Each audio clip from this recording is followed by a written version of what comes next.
SBI account থকা গ্ৰাহকসকলে এটা গুৰুত্বপূৰ্ণ খবৰ লৈ আহিছোঁ জানিবলৈ ভিডিঅ'টো শেষলৈ চাই থাকক দেশৰ ৰাজহুৱা খণ্ডৰ বৃহত্তম bank State Bank of India ইয়াৰ গ্ৰাহকসকলে এখন ৰাজহুৱা জাননীত তেওঁলোকে KYC সম্পূৰ্ণ কৰিবলৈ কৈছে 28 ফেব্ৰুৱাৰী 2020 তাৰিখৰ পূৰ্বে এয়া নকৰা গ্ৰাহকসকলৰ বাবে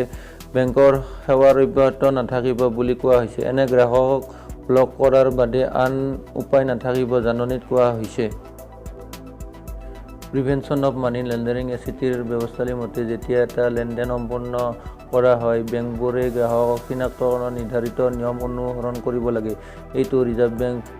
অৱ ইণ্ডিয়া ৱেবছাইটত উল্লেখ আছে ৰিজাৰ্ভ বেংকৰ নিয়মাৱলী কোৱা হৈছে যে ভাৰতৰ সকলো বেংকেই তেওঁলোকৰ গ্ৰাহকৰ KYC 2020 চনৰ 28 ফেব্ৰুৱাৰীৰ ভিতৰত আপডেট কৰিব লাগিব আৰু এইটো জাননী যোগে বেংকক জনাব লাগিব গ্ৰাহকৰ KYC উন্নতি কৰাত বিফল হোৱা বেংকবোৰৰ জৰিমনাৰ সন্মুখীন হ'ব বুলিও এটা সূত্ৰত প্ৰকাশ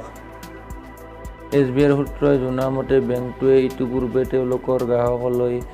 KYC আপডেট কৰিবলৈ বাৰ্তা মেছেজ প্ৰেৰণ কৰিছে KYC আপডেট কৰাৰ বাবে গ্ৰাহকসকলে তেওঁলোকৰ পৰিচয় আৰু ঠিকনা প্ৰমাণ কৰিব পৰা নথিৰ প্ৰতিলিপি যিবোৰ বেংকৰ দ্বাৰা গ্ৰহণযোগ্য দিব লাগিব SBI KYCৰ বাবে গ্ৰহণ কৰা নথিবোৰ হ'ল passport voter card driving licence Aadhaar card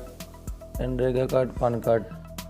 ভিডিঅ'টো চাই আপোনালোকৰ কিবা উপকাৰ হোৱা যেন পায় যদি মোৰ চেনেলটো ছাবস্ক্ৰাইব কৰি দিয়ক লগতে বেল আইকনটো বজাই দিয়ক এনেবোৰ ভিডিঅ' নটিফিকেশ্যন পাই থাকিবলৈ হ'লে